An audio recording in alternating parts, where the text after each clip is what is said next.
Hello students, welcome to my channel. तो जैसा कि आपके बीए थर्ड सेमेस्टर में जो आपका जियोग्राफी है उसका सिलेबस मैंने अपलोड कर दिया है और उसकी क्लास मैंने शुरू कर दी है। तो देखिए, आज की वीडियो में हम पढ़ेंगे मिट्टी का कटाव। मिट्टी का कटाव ये आपके यूनिट नंबर 3 में है और इसके पहले वनों की कटाई हमने पढ़ लिया है, वो भी आपके यूनिट नंबर 3 का ही टॉपिक था। तो इसके पहले वाली वीडियो मैंने अपलोड कर दी है, तो उसको पढ़ लीजिएगा। और आज हम पढ़ेंगे मिट्टी का कटाव यानी मृदा अपरदन।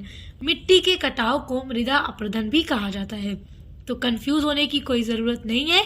एग्जाम में मृदा अपरदन पूछे या मिट्टी का कटाव पूछे, बात एक ही है। तो जो प्लेलिस्ट की लिंक है जियोग्राफी थर्ड सेमेस्टर की, वो इसी वीडियो के डिस्क्रिप्शन बॉक्स में दे दूंगी ताकि ऑल वीडियोस पढ़ लो। चलिए शुरू करते हैं, पढ़ना देखते हैं। हवा या पानी की गति से भूमि के ऊपर की जो सतह होती है, जो उपजाऊ मिट्टी होती है, वो नष्ट हो जाती है।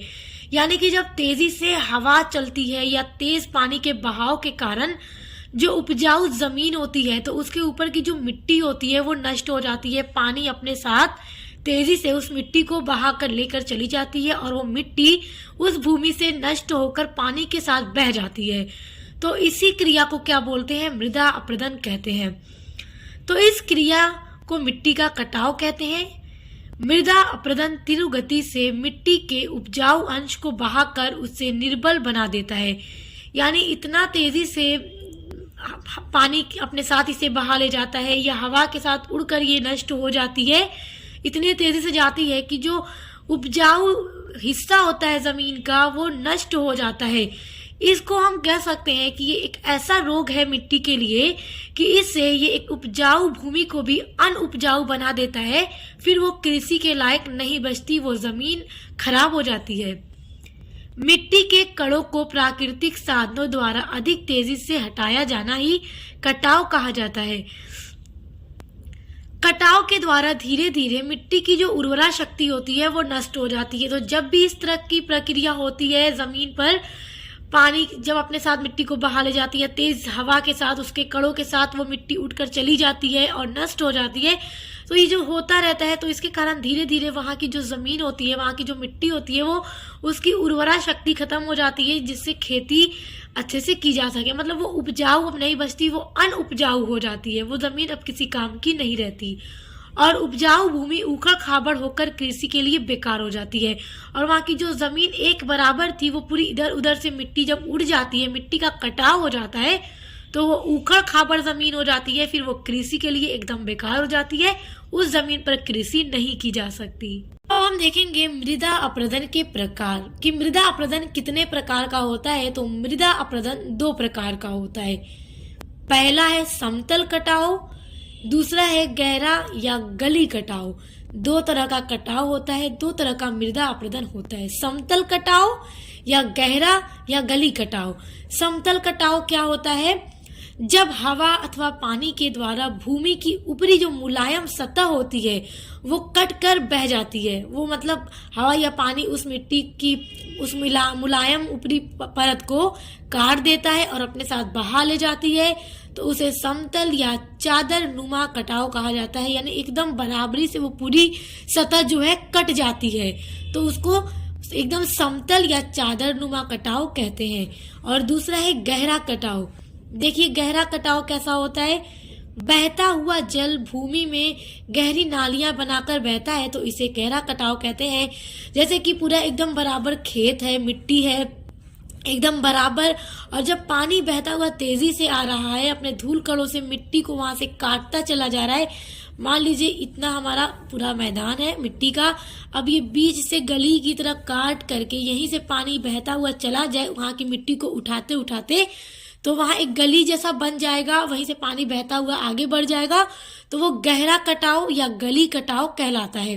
तो याद रखिएगा, ये 2 तरह के कटाव होते हैं। अब देखिए अगला टॉपिक है मृदा अपरदन के कारण, यानी कि मिट्टी के कटाव के कारण। मिट्टी किन किन कारणों से कट जाती है, तो वो समझिए। ये जो कारण है मृदा अपरदन के, बहुत इंपॉर्टेंट है एग्जाम के पॉइंट ऑफ व्यू से। पूरा टॉपिक ही आपका इंपॉर्टेंट है, क्योंकि एग्जाम में यहाँ से क्वेश्चन बनकर जरूर आएगा। तो मृदा अपरदन का जो पहला कारण है वो है तीव्र वर्षा। देखो भारत में मानसून की वर्षा मूसलाधार होती है, यानी बहुत तेज बारिश होती है भारत में हमारे। तो भूमि पर तेजी से पड़ने वाली जो जल की बूंदें होती हैं वो समतल एवं नाली कटाव बना देती हैं, यानी कि समतल भूमि भी कट सकती है और नाली की तरह भी कटकर मिट्टी का कटाव हो सकता है। जिस तरह अभी हमने पढ़ा कि समतल कटाव भी होता है और गहरा कटाव भी होता है, तो तेज बूंदों के पड़ने के कारण भी मिट्टी का कटाव हो जाता है। दूसरा कारण है बाढ़ तथा नदियों की तीव्र प्रवाह। देखो, जब बारिश बहुत तेज होती है तो जो नदी होती है वो बढ़ जाती है और नदियों में बाढ़ें भी आ जाती हैं। और जब नदी में बाढ़ आती है तो बहता हुआ वो जो जल होता है वो तेजी से बहता हुआ आता है और भूमि में जो उपजाऊ मिट्टी होती है, जो खेती के लिए अच्छी मिट्टी होती है, उसको काट कर अपने साथ बहाकर लेकर चला जाता है। तो इस कारण भी मृदा अपरदन हो जाता है। तीसरा कारण है वनों का विनाश। देखिए, जो वन होता है बहते हुए जल तथा पवन के वेग को भी नियमित करता है, परंतु आज के टाइम में देखिए मानव द्वारा वनों की अंधाधुंध कटाई की जा रही है। वनों की कटाई के कारण भी मृदा अपरदन हो सकता है, तो ये भी एक कारण है मृदा अपरदन होने का। चौथा, देखिए तीव्र पवनों में भी कटाव की बड़ी शक्ति होती है। जब तेजी से ये आता है तो इसमें इतनी शक्ति है कि हाँ, ये मिट्टी को काट सकता है। वह तेजी के साथ मिट्टी से टकराता है और उसे काट करके उसके कणों को उठाकर बहाकर अपने साथ लेकर चला जाता है। इस कारण भी जो उपजाऊ मिट्टी होती है, भूमि होती है, वो अनउपजाऊ होती है और बेकार हो जाती है, जिससे उसकी उर्वरा शक्ति खत्म हो जाती है। पांचवा कारण है पशुओं की अनियंत्रित चराई। देखिए, जो पशु होते हैं उसको जो चरवाहे होते हैं ले जाकर खेतों में चराते हैं, तो उससे क्या होता है कि पशुओं को भी एकदम अनियंत्रित बिना रोक टोक के ज्यादा अगर चराया जाए तो उससे क्या होता है कि उनके खुरों से मिट्टी कट जाती है और फिर जब जल के कारण या पवन के कारण यानी हवा के कारण या जल के कारण वहां से पानी क्या करता है कि बहता हुआ आता है और वहीं से मिट्टी का कटाव कर देता है, क्योंकि जानवरों की खुरों से वहां की मिट्टी कट जाती है, कमजोर हो जाती है और पानी या हवा जब तेजी से बहते हुए आते हैं तो उसको अपने साथ काट कर लेकर चले जाते हैं। तो ये भी एक कारण है मिट्टी के कटाव का। छठा है कि खेतों की उचित चकबंदी न होना। देखिए, किसान जो है भूमि के एक एक इंच का उपयोग करने के चक्कर में मेड़ों को व्यर्थ समझकर तोड़ डालता है और इस कारण भी मृदा अपरदन होता है। तो ये 6 महत्वपूर्ण कारण हैं जिनके कारण मिट्टी का कटाव हो जाता है और अक्सर इन्हीं कारणों से मिट्टी का कटाव होता है। तो याद रखिएगा, बहुत इंपॉर्टेंट पॉइंट है। आइए अब आगे बढ़ते हैं। अब देखिए मृदा अपरदन रोकने के उपाय। अभी तक हमने मृदा अपरदन का अर्थ, मृदा अपरदन के प्रकार और मृदा अपरदन होने के कारण को समझ लिया और आई होप कि आपको वो सभी बिंदु अच्छे से समझ में आ गए होंगे। अब हम देखेंगे क्या करके हम मृदा अपरदन होने से रोक सकते हैं, मिट्टी के कटाव को रोक सकते हैं। आखिर हम क्या उपाय करेंगे, उसके क्या उपाय हैं, तो आइए अब उन उपाय को देखते हैं, क्योंकि एग्जाम में प्रश्न बन सकता है आपका कि मृदा अपरदन का अर्थ लिखते हुए उसके कारण को बताते हुए और मृदा अपरदन को रोकने के उपाय का वर्णन कीजिए। तो इस तरह से प्रश्न पूछेगा। तो देखिए, पहला उपाय है सघन वृक्षारोपण कार्यक्रम।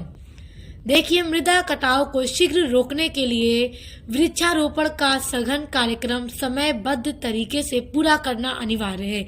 इसके लिए अधिक से अधिक पौधे लगाए जाएं ताकि मृदा अपरदन को कम किया जा सके। दूसरा है नदियों पर बांध बनाना। देखिए, नदियों पर बांध बनाकर भी मृदा अपरदन को रोका जा सकता है। जैसे नदियों पर बांध बनाकर जल को नियंत्रित करके बाढ़ के प्रकोप को रोका जा सकता है और बाढ़ रुक जाने पर मिट्टी का कटाव स्वतः रुक जाएगा, क्योंकि जब बाढ़ आती है तो उसका पानी इतना तेजी से फोर्स के साथ बहता हुआ आता है कि वो उपजाऊ भूमि की जो सतह होती है उस मिट्टी को काट कर अपने साथ बहाकर लेकर चला जाता है। तो यदि बांध बनाया जाए तो उससे बाढ़, यदि नदियों के ऊपर बांध बनाया जाएगा तो बाढ़ को काफी हद तक रोका जा सकता है, जिससे क्या होगा कि मिट्टी का कटाव कम हो जाएगा।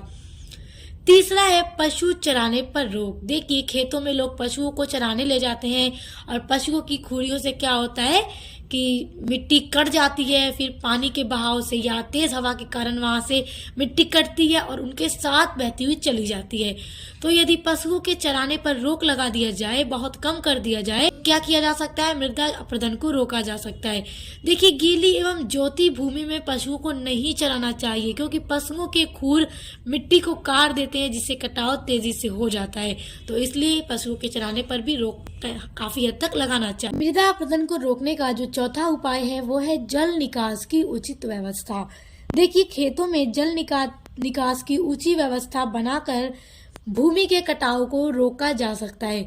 तो ये महत्वपूर्ण उपाय हैं मृदा अपरदन को रोकने के लिए। आई होप आप समझ गए होंगे।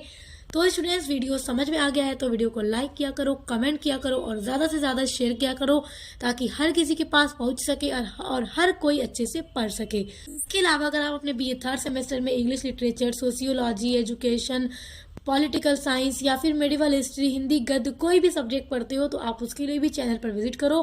क्लास कराई जा रही है, नोट्स भी प्रोवाइड किए जाते हैं और साथ ही साथ मॉडल पेपर की वीडियोस भी आती रहती हैं। तो अब मिलते हैं नेक्स्ट वीडियो के साथ।